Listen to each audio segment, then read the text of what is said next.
If there's one thing we've learned about business and life, it's that people are the X factor. They constantly surprise us, both in amazing ways and not so much. We're Ben and Syya, and welcome to the Gnaw on This Business Bytes podcast. This show is all about real life things we all deal with every day, how they relate to business, and how to make some sense out of our daily chaos. Welcome to the show.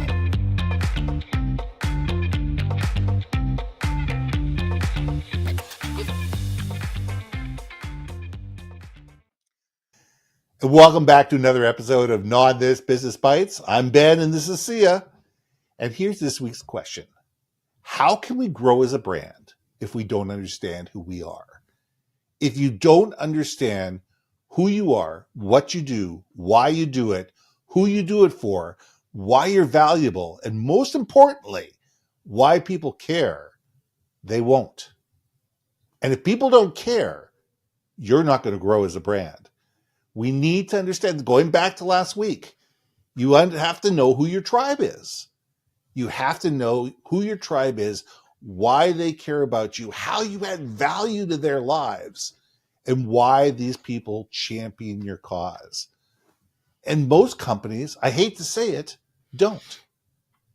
If I took 100 companies out there and I asked them that question just from the average employee, just walking down the hall and said, hey, here's a question for you. I will bet you that if I ask 50 people in each company, I get 35 different answers. And some of them might be close, and some of them are going to be way off. And if we can't sit there and have that consolidated, consistent storytelling message where people know this is why I get up in the morning and this is why I work at this place, and this is why we're doing amazing things and who we're doing it for, they won't. So Syya, let's gnaw on this. So I think this goes back to, brand identity, right? Mm-hmm. Like, and a brand is not the same as company culture. I think I need to clarify that in my head as we're talking, because I do think that there is something about leveraging your company culture to help execute on the brand for its authenticity factor. Okay. So I think that if you don't know what you guys all stand for or what you represent as a corporate entity, I could see where there's like a confusion in messaging. So you just remind me of a client that I have had. And one of their biggest struggles was their inability, and I should have had them hire you, Ben, because they need your help for sure. But they could not articulate one of their biggest company slogans, if you want to call it that. And it was interesting because they were interviewing everyone. They're kind of like, doing the social media thing, and they're asking, hey, what do you think of this phrase? Which is, again, it been across and plastered all their marketing collateral. Okay, this is so it's already out there. Okay, gotcha. I am Ben Baker communicating for growth. Right. Like it'd be the equivalent of asking, like, hey, what does communicating for growth mean to you? And they just have this like deer in headlights. They're like, communicating for growth means communicating for us to grow together. And I'm like, holy crap on crackers. They don't know.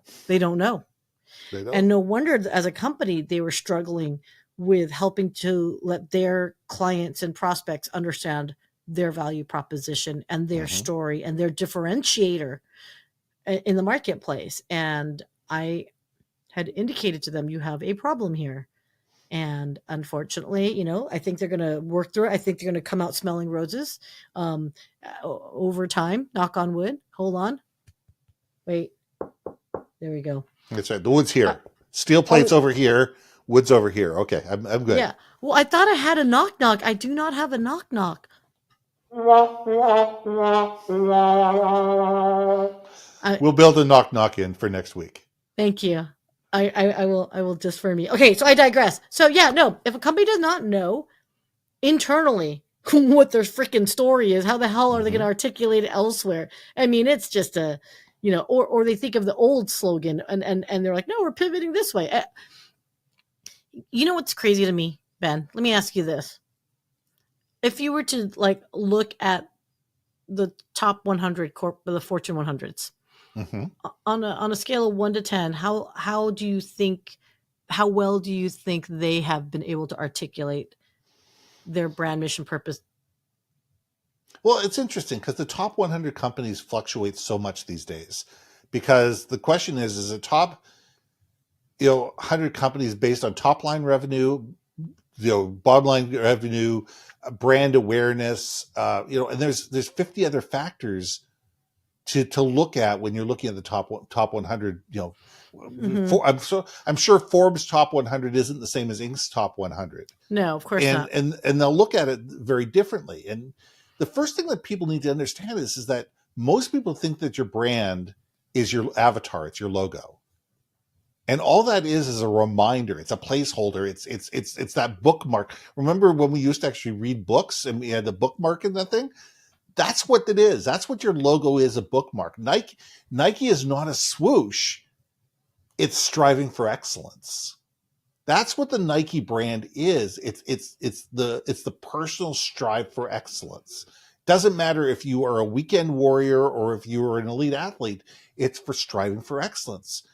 And if you take a look at these companies, the problem is the larger they grow, the best companies start your onboarding from the day you start with a day on brand, or at least a half a day on brand, understanding where you've been, where you are, where you're going, who you do it for, why you do it, what's your differential, who are your top 10 clients, why do they care about you, what's the hill you're willing to die on, what are the things that you'll fight for, what are the things you're willing to fight against. That's your brand. And I would say that in order to be an international world-class brand, there needs to be a level of understanding internally of what the core essence of that brand is, so they can articulate it externally.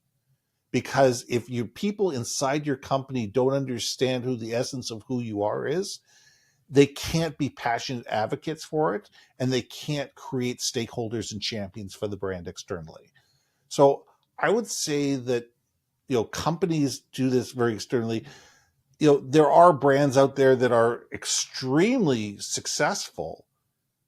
I would say a lot of it in the SaaS space that I wouldn't say have very strong brands. They have a very good, strong product, but do they have a strong brand? I mean, NVIDIA's brand. Does NVIDIA really have that strong a brand?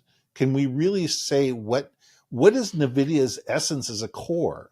Well, the fact that you say it NVIDIA, I call it NVIDIA. Like the fact that the name isn't even like we can't even agree on the name. Yeah, but that being said, I think but they're not NVIDIA is not designed to be a consumer based brand, though. I mean, they are like the underpinnings for a lot of. But it has nothing to do technology. whether it's but here's a perfect example: IBM. My son has interned for IBM. Somebody the other day, you ask somebody under the age of 30 who IBM is, most of them will not know, because they are a true B2B consulting brand. Yeah. They had to shift. They've made a complete shift. I mean, IBM used to own Lenovo. I mean, they used to have the retail brand. They used to have retail laptops. They were a complete retail brand. They're not a retail brand anymore. So people under the age of 30 don't realize that IBM is 300,000 people strong, with offices around the world and revenue in the tens of billions of dollars, if not more. I mean, they're an enormous company with huge impact on the world as it is today.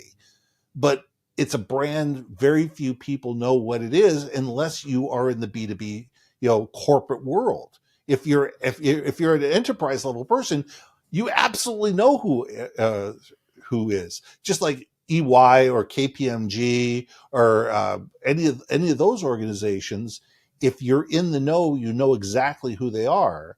But if you ask the average person on the street, who is sitting there with a retail mind focus, who or what KPMG does, Well, they may or may not know. No, but let's shift it a little bit now because now you're I mean, there's always the standard like Disney, right?